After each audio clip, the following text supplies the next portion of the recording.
नमस्कार दोस्तों, डेट आज के देखो 27 जुलाई 2024 है और स्वागत है आपका एटोएल डिस्कशन में। आज देखो अच्छे आर्टिकल्स हैं, 3 आर्टिकल्स आज हम डिस्कस करेंगे। सबसे पहले मिनरल राइट्स के ऊपर स्टेट और सेंटर के बीच में फाइट से संबंधित और अब सुप्रीम कोर्ट का एक अहम जजमेंट आया है इस इशू पे। मिनरल राइट्स से संबंधित टैक्सेशन पावर किसके पास में है? क्या रॉयल्टी और टैक्स दोनों सेम हैं? इस पर 9 जजेस की सुप्रीम कोर्ट की बेंच ने वर्डिक्ट दिया है। थोड़ा कॉम्प्लेक्स इशू है लेकिन बिल्कुल आसान भाषा में समझेंगे प्रॉपर क्रोनोलॉजी के साथ में। फिर नेक्स्ट इशू है बिम्स्टेक से संबंधित। बिम्स्टेक के फॉरेन मिनिस्टर्स की मीटिंग हुई, सितंबर में समिट होगा, तो इससे संबंधित आर्टिकल है। ये भी बैकग्राउंड और बेसिक्स के साथ डिस्कस करेंगे। फिर तीसरा आर्टिकल आज हम डिस्कस करेंगे इंडियन एक्सप्रेस का मैनग्रोव्स से संबंधित। मैनग्रोव्स यूपीएससी के फेवरेट टॉपिक्स में से एक है, कई बार क्वेश्चन पूछा है, तो मैनग्रोव से संबंधित आर्टिकल इंडियन एक्सप्रेस का है, उसे डिस्कस करेंगे। ये देखो US policy on Israel, direct question आने की संभावना नहीं है तो इसे हम छोड़ देंगे।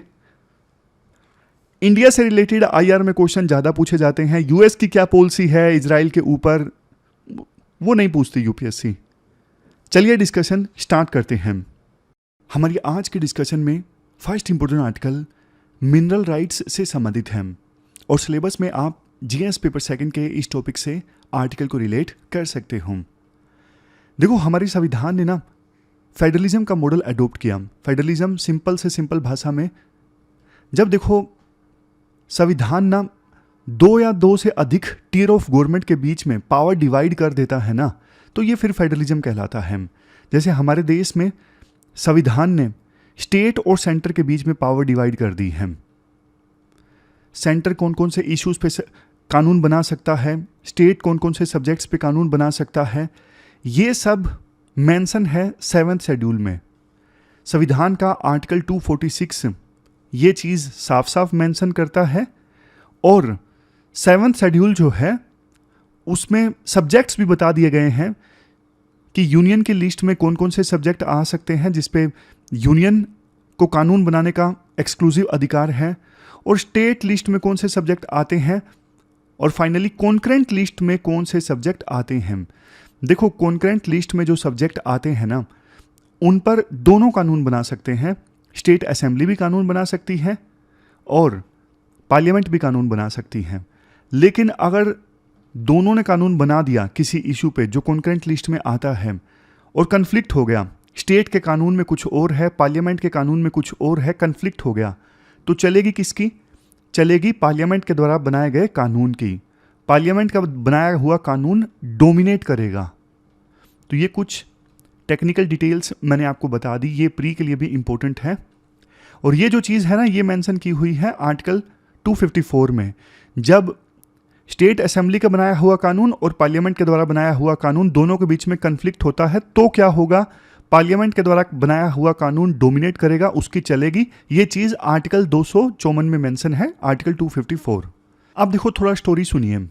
जब देश आज़ाद हुआ था ना, देश को ना तेज़ी से ग्रो करने की आवश्यकता थी, तेज़ी से डेवलप करने की आवश्यकता थी और उसके लिए चाहिए थे रिसोर्सेज जैसे देखो ऑयल, रिसोर्सेज जैसे आयरन, कॉपर, एल्यूमिनियम, ये सारे रिसोर्सेज चाहिए थे डेवलपमेंट के लिए। लेकिन क्वेश्चन ये उठा, कौन इन रिसोर्सेज को एक्सट्रैक्ट करेगा? फॉर एग्जाम्पल किस पीएसयू को लाइसेंस दिया जाएगा इन रिसोर्सेज को ज़मीन के नीचे से निकालने के लिए? और अगर कोई पीएसयू इन रिसोर्सेज को ज़मीन के नीचे से निकालेगा, एक्सट्रैक्ट करेगा, तो फिर ऐसा तो है नहीं कि वो फ्री में निकालेगा, उसे टैक्स देना पड़ेगा, इन्वायरमेंट का भी ख्याल रखना पड़ेगा। तो ये सारी चीज़ें क्वेश्चंस के रूप में उठी। इन सारे क्वेश्चंस का आंसर आसानी से एक कानून बना के दिया जा सकता था, लेकिन बेसिक क्वेश्चन यही खड़ा हो गया कि मिनरल राइट्स के ऊपर कानून बनाएगा कौन? स्टेट असेंबली बनाएगी या फिर पार्लियामेंट बनाएगी? तो ना फिर संविधान का 7वां शेड्यूल ये वाली किताब खोली गई और फाइंड आउट किया गया। तो 7वें शेड्यूल वाली किताब में ना एक एंट्री मिली यूनियन लिस्ट में, एंट्री नंबर 54, जिसमें regulation of mines and mineral development का जो अधिकार है वो पार्लियामेंट को दिया गया है।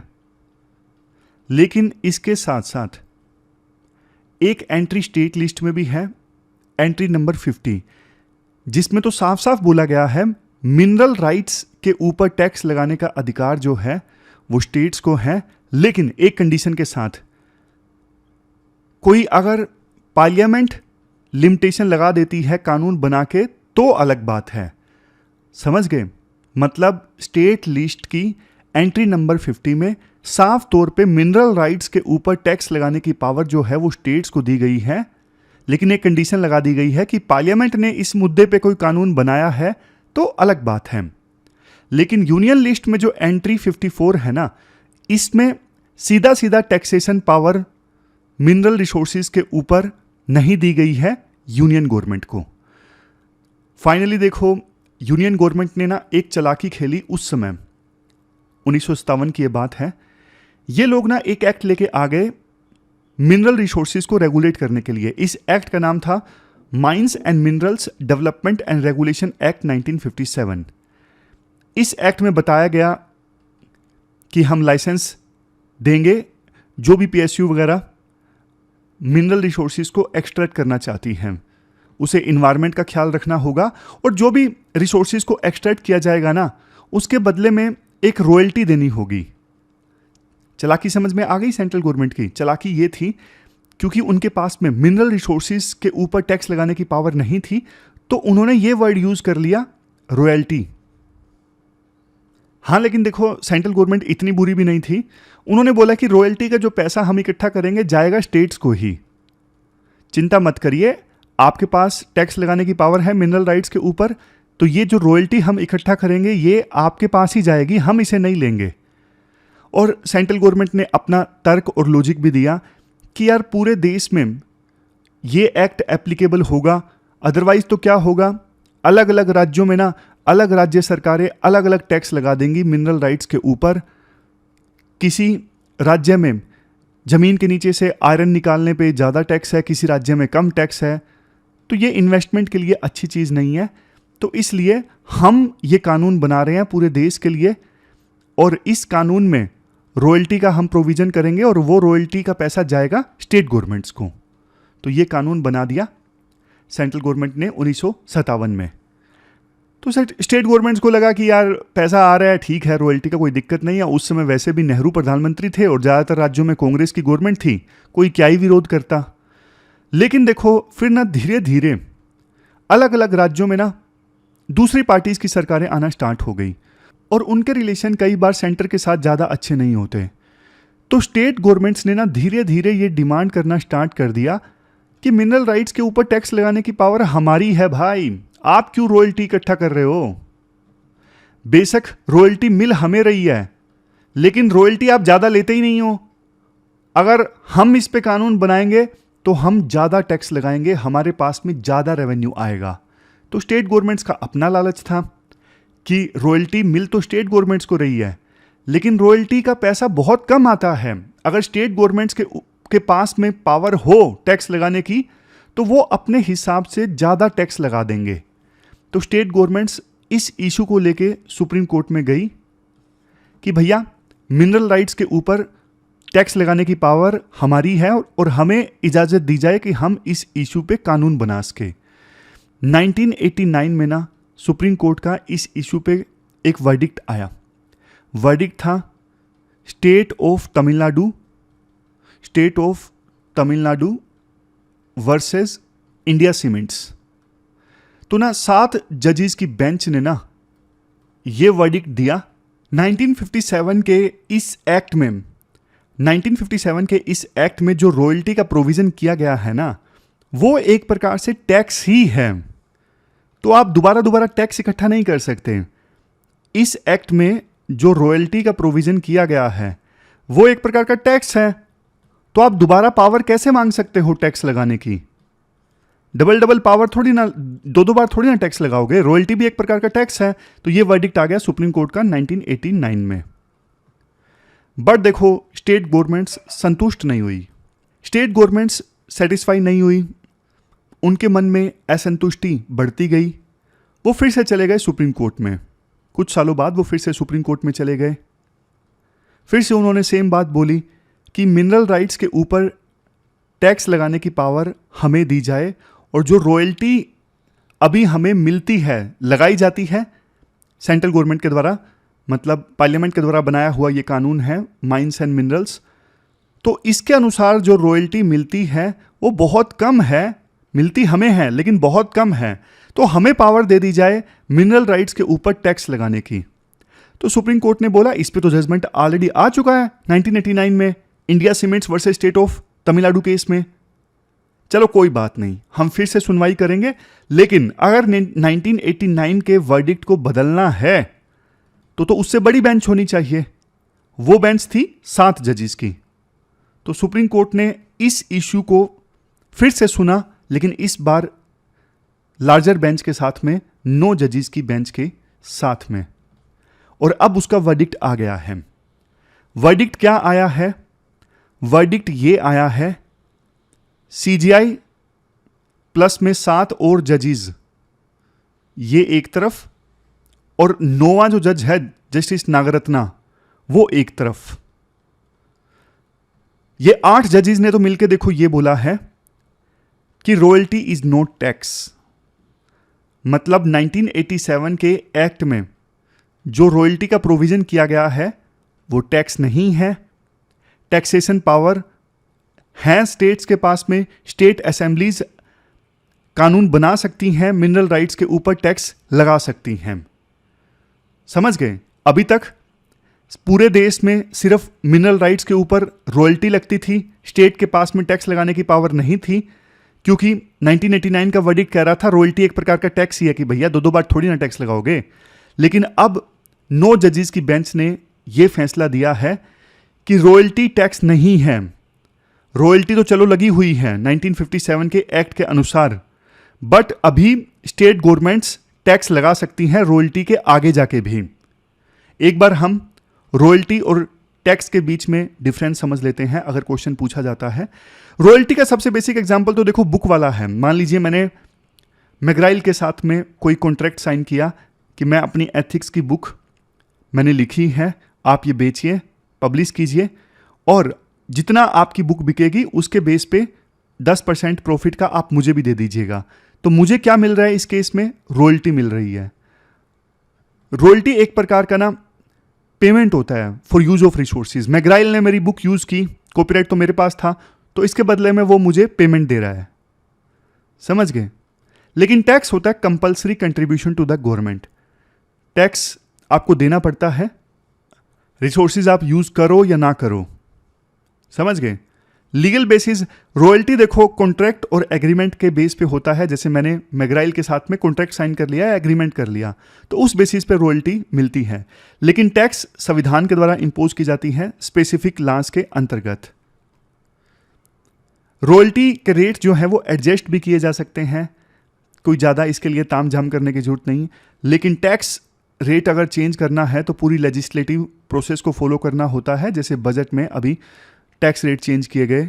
सबसे लास्ट में रॉयल्टी देखो संविधान में एक्सप्लिसिटली साफ साफ मेंशन नहीं है, जबकि टैक्स तो आपको पता है क्लियरली डिफाइंड एंड कैटेगराइज होते हैं संविधान में। और साथ ही साथ देखो इन चारों पॉइंट्स के एग्जाम्पल भी दिए हुए हैं। वैसे आपको चारों पॉइंट समझ में आ गए होंगे, लेकिन एक बार देखना चाहो तो देख सकते हो। कई बार ना कुछ स्टूडेंट्स का एक डाउट ये होता है कि सर कई बार ना आप स्लाइड पे 1-2 पॉइंट को छोड़ देते हो, उनको कवर नहीं करते। देखो ना बहुत सारे फैक्टर्स होते हैं, जैसे कई बार कुछ पॉइंट इंपॉर्टेंट नहीं होते, कई बार ना 2 एग्जाम्पल दिए हैं तो 1 एग्जाम्पल कवर कर लिया, कई बार जो पॉइंट बताया इतना ज़्यादा क्लियर है कि उसका एग्जाम्पल देना तो टाइम वेस्टेज है। बहुत सारे पॉइंट होते हैं। अल्टीमेटली देखो मकसद स्पून फीडिंग का नहीं है, थॉट प्रोसेस को डेवलप करने का है, आपके कंसेप्ट्स क्लियर करने का होता है। आप पॉइंट्स को आंसर राइटिंग में यूज कर सको। मेरे दिमाग में जब आर्टिकल्स डिस्कस करता हूँ ना, एक ही चीज़ होती है, एग्जाम के लिए इंपॉर्टेंट है तो सही है, बेकार की इंफॉर्मेशन बिल्कुल ना मिले आपको, क्योंकि टाइम बहुत कीमती है, 1-1 मिनट कीमती है, तो सिर्फ काम की इंफॉर्मेशन मिले। समझ गए? तो अभी तक हम कहाँ पहुँचे? अभी तक हम ये पहुँचे कि टैक्स और रॉयल्टी में डिफरेंस क्या है। तो अब जो 9 जजेस की बेंच ने ये वर्डिक्ट दिया है ना, उन्होंने बोल दिया है कि रॉयल्टी का जो प्रोविजन है वो तो एक तरफ है, लेकिन ये जो एंट्री है ना, एंट्री नंबर 50 स्टेट लिस्ट में, टैक्सेस ऑन मिनरल राइट्स, ये पावर स्टेट को मिली हुई है। और ये रिस्ट्रिक्शन यहां पे अभी तक काम नहीं करती, any limitation imposed by parliament, क्योंकि पहले का वर्डिक्ट ये बोल रहा था कि 1957 का एक्ट एक प्रकार से ना रिस्ट्रिक्शन ही इम्पोज कर रहा है, क्योंकि 1957 का एक्ट रॉयल्टी लगाता है और रॉयल्टी एक प्रकार का टैक्स ही है, तो इसलिए स्टेट के पास पावर खत्म हो गई। बट अब 9 जजेस की बेंच ने ये बोला है नहीं, 1957 का एक्ट जो है ना वो रिस्ट्रिक्शन नहीं लगाता है स्टेट्स के ऊपर, क्योंकि ये सिर्फ प्रोविजन करता है रॉयल्टी का, और रॉयल्टी एक टैक्स नहीं है, तो अभी स्टेट्स के पास में पावर है मिनरल राइट्स के ऊपर टैक्स लगाने की। तो आसान भाषा में आपको समझ में आ गया। अब मैं ना आपको इसके रिपरकशंस बता सकता हूं। रिपरकशंस क्या होंगे? रिपरकशंस देखो ये होंगे, अब ना स्टेट गवर्नमेंट टैक्स लगाना स्टार्ट कर देगी कोल फील्ड पे, फॉर एग्जांपल आयरन फील्ड पे, तो ना ये जो मिनरल्स है ना महंगे हो जाएंगे। इन मिनरल से जो इंडस्ट्रियल प्रोडक्ट बनते हैं वो महंगे हो जाएंगे, क्योंकि रॉयल्टी का प्रोविजन ऑलरेडी था, अब स्टेट गवर्नमेंट टैक्स भी लगाएंगी, तो डबल डबल पैसा देना पड़ गया उन कंपनीज को, उन पीएसयूज को जिन्होंने लीज पर ली हुई है माइन। तो कंज्यूमर्स के लिए दिक्कत हो जाएगी, इन्वेस्टर्स के लिए दिक्कत हो जाएगी, इन्वेस्टर्स के लिए दिक्कत हो जाएगी, क्योंकि अब एक रॉयल्टी लगेगी माइंस पे जो पूरे देश में लगेगी, उसके ऊपर अलग अलग स्टेट गवर्नमेंट का अलग अलग टैक्स होगा, यह भी दिक्कत है। तो देखो अब यूं हो सकता है कि शायद पार्लियामेंट फिर से एक कानून बना दे, ज़्यादा संभावना है ये बनाएगी ही, पार्लियामेंट फिर से एक कानून बना देगी इस इशू पे और साफ साफ मेंशन कर देगी 1957 एक्ट में रॉयल्टी इज टैक्स, ऐसा कुछ कर सकती है सेंट्रल गवर्नमेंट सुप्रीम कोर्ट के इस वर्डिक्ट को नलीफाई करने के लिए। लेकिन देखना ये होगा फिर सुप्रीम कोर्ट क्या करती है। तो फिस्कल फेडरलिज्म से संबंधित ये एक काफ़ी इंपॉर्टेंट आर्टिकल था। एक तरफ स्टेट गवर्नमेंट्स को टैक्स लगाने की पावर मिल रही है, उन्हें ज़्यादा रेवेन्यू मिलता, दूसरी तरफ पूरे देश में यूनिफॉर्मिटी नहीं रहती और इन्वेस्टमेंट के लिए इन्वायरमेंट खराब होता। तो दोनों इश्यूज के बीच में बैलेंस ढूंढने की आवश्यकता है। चलते हैं आगे। इसके बाद नेक्स्ट आर्टिकल देखो बिम्स्टेक से संबंधित है। आप सिलेबस में जीएस पेपर सेकंड के इस टॉपिक से आर्टिकल को रिलेट कर सकते हैं। देखो बिम्स्टेक का निर्माण ना 1997 में हुआ था। आप ना सिचुएशन देखो, किस सिचुएशन में, किन सर्कमस्टांसेस में बिम्स्टेक ऑर्गेनाइजेशन बनी थी। कोल्ड वार समाप्त हुआ था 1991 में, तो उसके बाद ना नए नए ग्रुप्स बन रहे थे, क्योंकि पहले तो दुनिया के विभिन्न देश मेनली 2 ग्रुप्स में शामिल थे, कुछ यूएसए के साथ, कुछ यूएसएसआर के साथ, और कुछ वैसे नैम का पार्ट थे, लेकिन नैम वाले देश भी या यूएसए के साथ थे या यूएसएसआर के साथ थे। लेकिन जैसे ही यूएसएसआर का विघटन हुआ, डिसइंटीग्रेशन हुआ, विभिन्न देशों को ना कई चैलेंजेस आने लगे जो पहले यूएसएसआर के साथ थे, कुछ देशों को अपॉर्चुनिटीज़ लगी। इंडिया की सिचुएशन देखिए, इंडिया ने यूएसए के साथ अपने रिश्ते इंप्रूव करने स्टार्ट कर दिए थे, लेकिन चाइना उस समय 90s के दशक में ना धीरे धीरे ग्रो होना स्टार्ट हो गया था।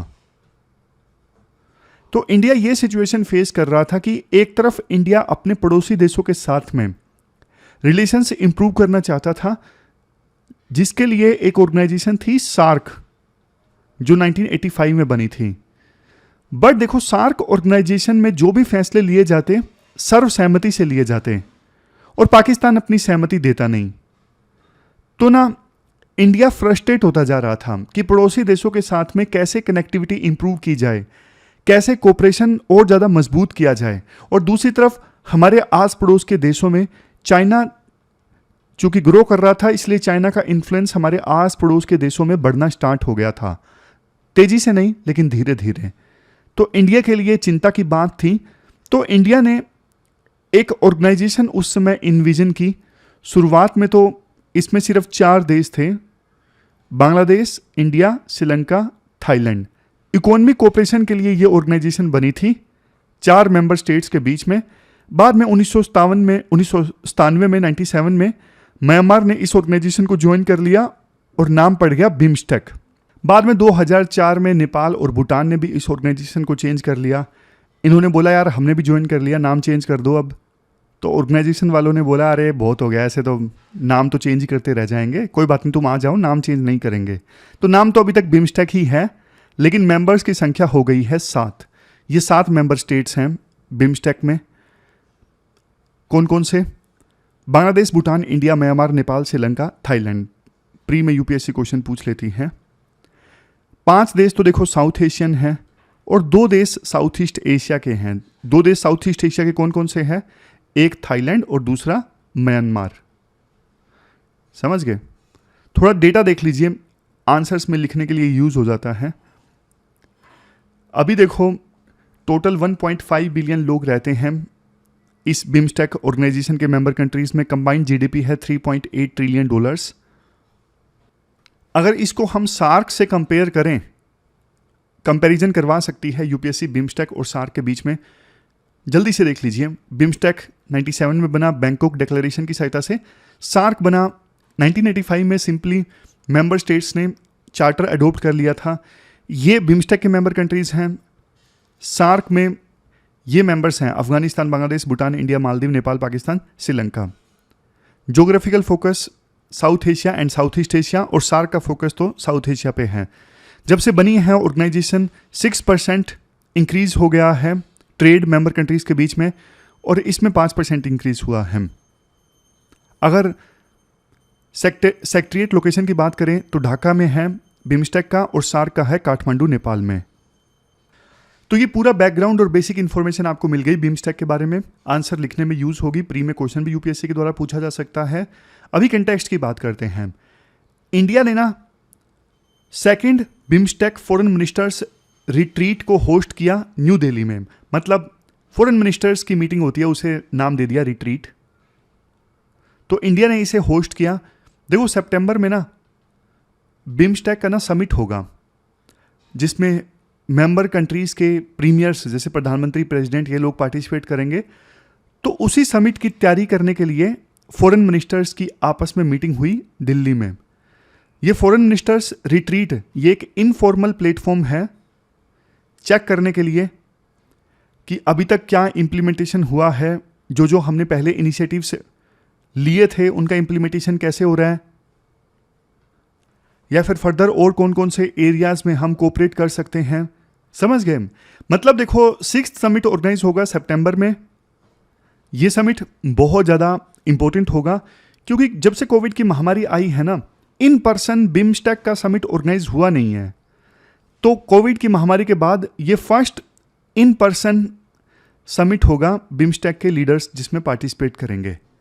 और उसी से पहले ये फॉरेन मिनिस्टर्स आपस में मिले, क्योंकि देखो आपको भी पता है प्राइम मिनिस्टर, प्रेसिडेंट, ये लोग नेगोशिएशन नहीं करते ज़्यादा, कि ये साइन ज़्यादा करते हैं, और नेगोशिएशन करने का काम होता है इन फॉरेन मिनिस्टर्स का या फिर ब्यूरोक्रेट्स का।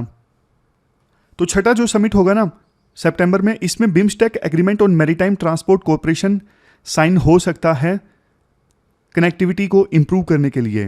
देखो कनेक्टिविटी को इम्प्रूव करना ये एक मेजर ऑब्जेक्टिव है बिम्स्टेक ऑर्गेनाइजेशन का। देखो बिम्स्टेक ने ना कुछ प्रायोरिटी एरियाज डिसाइड किए हुए हैं, और इवन लीड कंट्री भी डिसाइड कर चुका है कौन से एरिया में कौन सा देश लीड करेगा। जैसे बांग्लादेश ने एरिया डिसाइड किया हुआ है ट्रेड, इन्वेस्टमेंट, डेवलपमेंट। मतलब बिम्स्टेक के मेंबर कंट्रीज के बिना ट्रेड, इन्वेस्टमेंट और डेवलपमेंट को बूस्ट करने पर फोकस करेगा बांग्लादेश। भूटान ने सेक्टर डिसाइड किया हुआ है environment and climate change. India ने सिक्योरिटी, सब सेक्टर्स हैं counter terrorism, transnational crime, disaster management, energy. तो ये भी पॉइंट सही है लिखने के लिए। अब आगे बढ़ते हैं।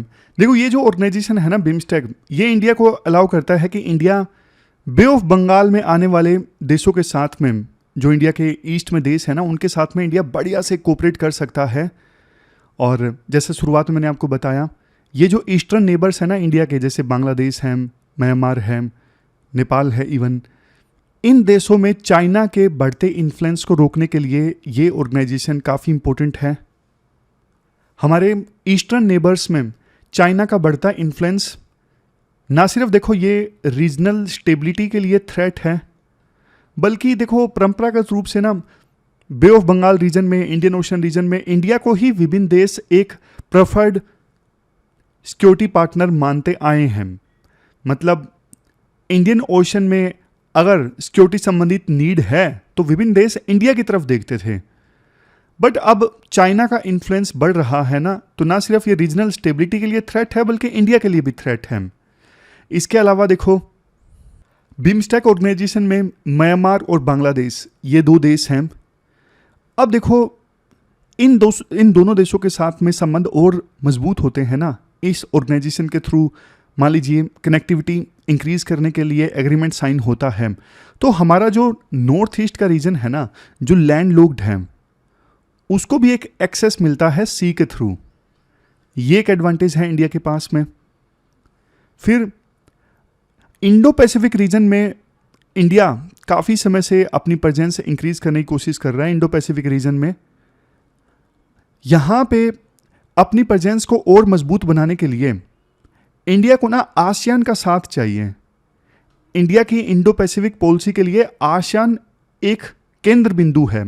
मतलब इंडिया अपने आप को एक बड़ा लीडर इस्टेब्लिश कर सकता है अगर इंडिया के आसियान के साथ रिलेशन मजबूत हैं तो। और आसियान में म्यांमार भी आता है, आसियान में थाईलैंड भी आता है, तो उस हिसाब से भी ये जो ऑर्गेनाइजेशन है उसकी इंपॉर्टेंस है, आप कह सकते हो। बल्कि थाईलैंड ने बोला भी, ये फॉरेन मिनिस्टर्स की जो मीटिंग हुई है ना, इसके शुरुआत में थाईलैंड ने बोला हम ना एक ब्रिज का काम कर सकते हैं, एक तरफ बिम्स्टेक और दूसरी तरफ आसियान। एक तरफ बिम्स्टेक, दूसरी तरफ आसियान, दोनों के बीच में ब्रिज कौन? थाईलैंड। समझ गए? तो अब देखो, ये डिटेल्स कोई नहीं पूछने वाला है। ये फॉरेन मिनिस्टर्स की जो मीटिंग हुई, रिट्रीट हुई, ये कौन कौन से दो पार्ट्स में डिवाइडेड था, लेकिन आउटकम क्या निकली वो इंपॉर्टेंट है। तो शुरुआत में ना ये चीज़ें डिस्कस हुई कि अभी कैसे कोऑपरेशन चल रहा है बिम्स्टेक के मेंबर कंट्रीज़ के बीच में। और इंडिया ने एक प्रेजेंटेशन दी कि पिछली बार जो ये फॉरेन मिनिस्टर्स की रिट्रीट हुई थी उसमें जो चीज़ें डिसाइड हुई थी उनका इम्प्लीमेंटेशन कैसे चल रहा है। तो मेंबर कंट्रीज़ के द्वारा ना मल्टीपल आइडियाज़ शेयर किए गए, जैसे मेंबर कंट्रीज़ में बिम्स्टेक से संबंधित सेंटर ऑफ एक्सीलेंस इस्टाब्लिश किए जाएं, agriculture, disaster management, maritime, transport, इन पे फोकस किया जाए। इंडिया ने अनाउंस किया कि हम कैंसर रिसर्च के लिए सपोर्ट करेंगे, ई वीज़ाज इशू करेंगे उन पेशेंट्स के लिए जो बिम्स्टेक के मेंबर कंट्री से आते हैं। अगर वो इलाज करवाना चाहते हैं तो उनको हम ई वीज़ाज देंगे। इवन श्रीलंका ने ये प्रपोज किया, सिर्फ कैंसर ट्रीटमेंट के लिए क्यों, आप किडनी ट्रीटमेंट के लिए भी ई वीज़ाज दीजिए, इस पर भी रिसर्च को सपोर्ट कीजिए। इसके अलावा एक आइडिया जिस पे सहमति बनी कि प्राइवेट सेक्टर को इन्वॉल्व करना जरूरी है ट्रेड में, और यंग एंटरप्रेन्योर्स उनको प्रमोट करना जरूरी है। इसके साथ साथ कनेक्टिविटी, साइबर सिक्योरिटी, नारकोटिक्स की ट्रैफिकिंग और इलीगल आर्म्स की ट्रैफिकिंग, ये इश्यूज भी डिस्कस हुए। ये नॉर्मल पॉइंट्स हैं। इसके बाद देखो, अलग अलग देशों ने कुछ पॉइंट्स दिए, जैसे श्रीलंका ने ये बोला बिम्स्टेक कि मेंबर कंट्रीज़ को ना मिनरल रिसोर्सेज की मैपिंग करनी चाहिए। जैसे मान लीजिए इंडिया में आयरन मिलता है, बांग्लादेश में कोई और रिसोर्स है, म्यांमार में कोई और रिसोर्स है, तो मैपिंग होनी चाहिए, ताकि अगर इंडिया को फॉर एग्जांपल कोई ऐसा रिसोर्स चाहिए जो म्यांमार में मिलता है तो आसानी से परचेज कर सके, और दूसरे देशों को चाहिए तो इंडिया एक्सपोर्ट कर सके। इस प्रकार से मिनरल रिसोर्सेज की मैपिंग होनी चाहिए। बांग्लादेश ने ये हाईलाइट किया, ब्लू इकोनॉमी को लेके ज़्यादा कोऑपरेशन होना चाहिए। और ब्लू इकोनॉमी मतलब ओशन के रिसोर्सेज को यूज़ करना सस्टेनेबली, बिना ओशन को नुकसान पहुंचाए। तो ये बोला बांग्लादेश ने कि देखो, जब मछलियों का ब्रीडिंग सीजन है तो उस दौरान मछलियों को ना पकड़ा जाए। इस प्रकार से तो अगर मछलियों को पकड़ा जाएगा ब्रीडिंग सीजन के दौरान भी, तो बच्चे भी पकड़े जाएंगे, अंडे भी खराब हो जाएंगे, तो मछलियों के जो रिसोर्सेज हैं वो रेप्लेनिश नहीं होंगे। फिर भूटान ने ये बोला कि टूरिज्म और कल्चरल एक्सचेंज में कोऑपरेशन ज़्यादा होना चाहिए। नेपाल ने ये बोला बिम्स्टेक के जो मेंबर कंट्रीज़ हैं ना, वो रिजल्ट ओरिएंटेड चीज़ों पे ज़्यादा काम करें। मतलब बिम्स्टेक एज ए ग्रुप की क्या आउटकम निकली है उस पर फोकस करना चाहिए। थाईलैंड ने ये कहा नॉन ट्रेडिशनल सिक्योरिटी डोमेन जो हैं, जैसे देखो ट्रेडिशनल सिक्योरिटी डोमेन तो क्या है, फॉर एग्जांपल कोई देश अटैक कर देता है। नॉन ट्रेडिशनल सिक्योरिटी डोमेन जैसे फूड सिक्योरिटी, आज के समय में खाने के मामले में सेल्फ सफिशिएंसी, ये भी एक सिक्योरिटी का पार्ट है। तो थाईलैंड ने ये बोला नॉन ट्रेडिशनल सिक्योरिटी डोमेन्स पे ध्यान दिया जाए। म्यांमार ने ये बोला ऑनलाइन जो स्कैमिंग हो रही है ना, इससे लड़ने पे ध्यान दिया जाए। तो ये आइडियाज़ प्रपोज किए गए विभिन्न देशों के द्वारा। अब देखते हैं सितंबर में जब समिट होगा तो कोई एग्रीमेंट्स इनको लेके होते हैं या नहीं होते हैं। लेकिन देखो इस मौके पे ना बायलैटरल मीटिंग्स भी हुई, जैसे इंडिया और म्यांमार के विदेश मंत्री के बीच में बायलैटरल मीटिंग हुई। इंडिया ने अपना कंसर्न जाहिर किया कि म्यांमार से डिस्प्लेस्ड पर्सन्स भारत में आ रहे हैं, नारकोटिक्स और आर्म्स इनकी इलीगल ट्रैफिकिंग हो रही है। फिर बांग्लादेश के साथ फॉरेन मिनिस्टर की मीटिंग जब हुई तो बांग्लादेश ने इंडिया से रिक्वेस्ट किया कि बांग्लादेश में भी सिचुएशन थोड़ी ख़राब थी, डेली एसेंशियल्स की जो सप्लाई है वो स्मूथ चलनी चाहिए, और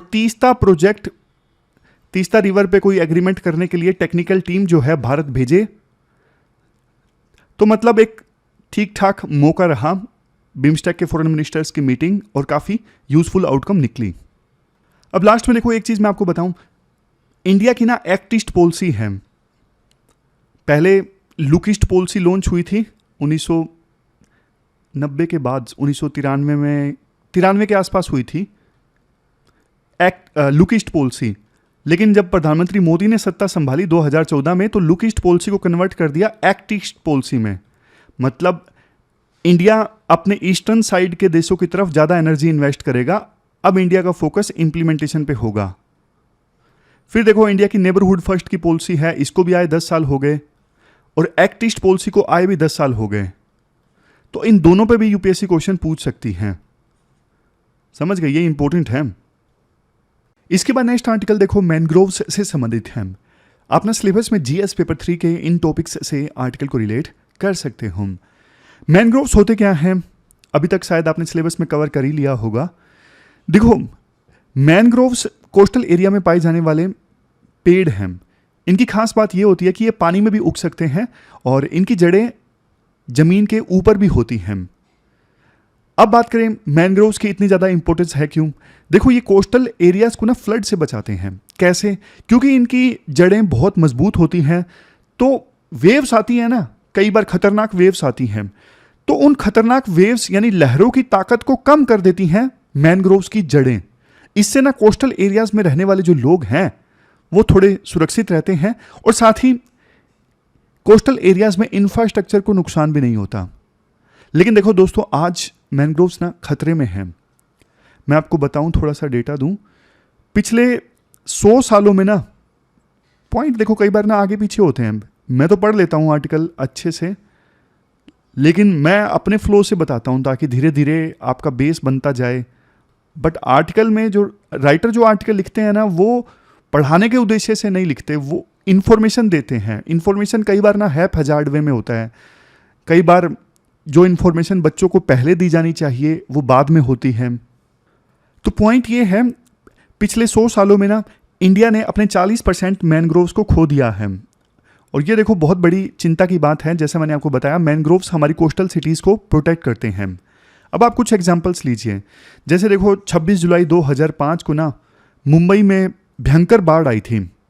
इस बाढ़ में 698 लोग मारे गए, 20,000 कार खराब हो गई, 24,000 से ज़्यादा जानवर मारे गए।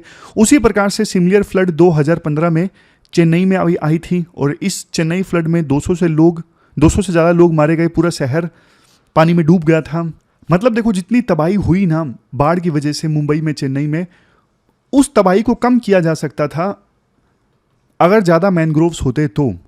करंट ग्लोबल एस्टीमेट ये बोलते हैं मैनग्रोव्स ना हर साल जिस प्रकार से फ्लड से प्रोटेक्ट करते हैं ना ग्लोबल सिटीज़ को, इससे ना हर साल $65 बिलियन सेव होते हैं। और मैनग्रोव्स के फायदे सिर्फ फ्लड से प्रोटेक्ट करना नहीं है, मैनग्रोव्स मछलियों के लिए बहुत इंपॉर्टेंट है। छोटी मछलियां देखो मैनग्रोव्स में अपना घर बनाती हैं, और बड़ी बड़ी मछलियां इन्हें अपने बच्चों के लिए सेफ जगह मानती हैं, और कई और जानवर भी मैनग्रोव्स में रहते हैं। इसके अलावा मैनग्रोव्स के जो जंगल है ना, वो नॉर्मल फॉरेस्ट के कंपैरिजन में 4 गुना ज़्यादा कार्बन डाइऑक्साइड को एब्जॉर्ब करते हैं। तो मतलब ग्लोबल वार्मिंग कम करने में भी मैनग्रोव्स काफ़ी ज़्यादा इंपॉर्टेंट हैं। बट देखो IUCN ने, यानी international union for conservation of nature ने चेतावनी दी है कि दुनिया के आधे जो मैनग्रोव्स है ना वो खतरे में हैं। और इसका रीज़न क्या है? इसका रीज़न है ह्यूमन एक्टिविटीज़ और क्लाइमेट चेंज। तो ये तो देखो हमने थोड़ी खराब चीज़ें डिस्कस की कि किस प्रकार से मैनग्रोव्स को खतरा है, बट कुछ अच्छी चीज़ें भी हो रही हैं, जैसे इंटरनेशनल लेवल पे global mangrove alliance and mangrove alliance for climate, ये देखो एक अलायंस है मैनग्रोव्स को प्रोटेक्ट करने के लिए, मैनग्रोव्स के बारे में अवेयरनेस फैलाने के लिए, मैनग्रोव्स के एरिया को रिस्टोर करने के लिए। फिर देखो इंडिया ने भी पेरिस क्लाइमेट चेंज एग्रीमेंट के तहत ये कमिटमेंट की है कि हम 2030 आते आते हमारे देश में 2.5 से लेकर 3 बिलियन टन तक कार्बन डाइऑक्साइड एब्जॉर्ब करने की व्यवस्था करेंगे। फिर इसके बाद देखो पिछले साल के बजट में 2023-24 के बजट में एक स्कीम लॉन्च की गई थी, अमृत धरोहर स्कीम। ये इको टूरिज्म पे सेंटर्ड थी और इसमें रामसर साइट्स को प्रोटेक्ट करने में लोकल कम्युनिटीज़ के रोल पे फोकस किया गया था। एक और scheme Mishti mangrove initiative for shoreline habitat and tangible income. इसका मकसद ये था 500 स्क्वायर किलोमीटर तक के मैनग्रोव के एरिया को रिस्टोर करना आने वाले 5 सालों में। स्टेट्स भी देखो अपनी अपनी तरफ से प्रयास कर रहे हैं। महाराष्ट्र ने मैनग्रोव सेल बनाया है। ये सेल सैटेलाइट की मदद से मैनग्रोव्स की मॉनिटरिंग करेगा और ये मॉनिटरिंग देखो 2 साल तक चलेगी। तो मतलब देखो अलग अलग राज्य अपनी अपनी तरफ से प्रयास कर रहे हैं। इसके अलावा सोनाबाई पिरोश्चा गोदरेज फाउंडेशन, ये भी एक मैनग्रोव कोलिशन को लीड कर रही है, जिसमें देखो ये जो कोलिशन है ना, ये फोकस कर रहा है मुंबई और चेन्नई पर। 3 पिलर्स पे फोकस कर रही है ये फाउंडेशन। पहला पिलर है नेचुरल कैपिटल के कंसेप्ट का यूज करना। पहले पिलर में ना इकोसिस्टम सर्विसेज को क्वांटिफाई किया जाएगा, मतलब मैनग्रोव के कितने फायदे हैं पैसों के टर्म्स में ये बताया जाएगा। क्योंकि देखो किसी चीज को ना पैसों के टर्म्स में बताया जाता है ना कि मैनग्रोव्स कितने का फायदा करते हैं, कितने पैसों का, तो उससे लोग फिर ज्यादा सीरियस लेते हैं। ये पहला पिलर है। दूसरा पिलर जिस पे ये फाउंडेशन काम करेगा वो ये है लोकल कम्युनिटीज को इन्वॉल्व करना। कंजर्वेशन में अभी तक ना लोकल लोगों को इग्नोर किया जाता था, लेकिन अब उन्हें डिसीजन मेकिंग में शामिल किया जाएगा, तो फिर वो ज्यादा इन्वॉल्व होंगे। तीसरा है पार्टिसिपेटरी इकोलॉजिकल स्टडीज करना। इसमें ना local community, students, wildlife enthusiasts ये सब शामिल होंगे और ये मैनग्रोव्स के बारे में ना डेटा कलेक्ट करेंगे। तो ये 3 पिलर्स हैं। तो कुल मिलाकर देखो अच्छा आर्टिकल है मैनग्रोव से संबंधित। अगर क्वेश्चन आए तो ये सारे पॉइंट्स आप यूज कर सकते हो। लास्ट में क्वेश्चंस देख लीजिए जो आपको अटेम्प्ट करने हैं। आज देखो 2 क्वेश्चंस आपको अटेम्प्ट करने हैं, एक तो मैनग्रोव से संबंधित, एक बिम्स्टेक और सार्क के कंपैरिजन से संबंधित। दोनों क्वेश्चंस यूपीएससी ने पूछ रखे हैं। दोनों क्वेश्चंस PYQ हैं, इनका आंसर आपको देना है। ये क्वेश्चन भी यूपीएससी ने 2012 में पूछा था मैनग्रोव से संबंधित। इसका क्वेश्चन का आंसर भी आप कमेंट बॉक्स में दीजिए। तो ये थी देखो हमारी आज की डिस्कशन। फिलहाल इस डिस्कशन में इतना ही है। मिलते हैं फिर से एक नई डिस्कशन के साथ। तब तक आप अपना ख्याल रखिए। Thank you very much for discussion.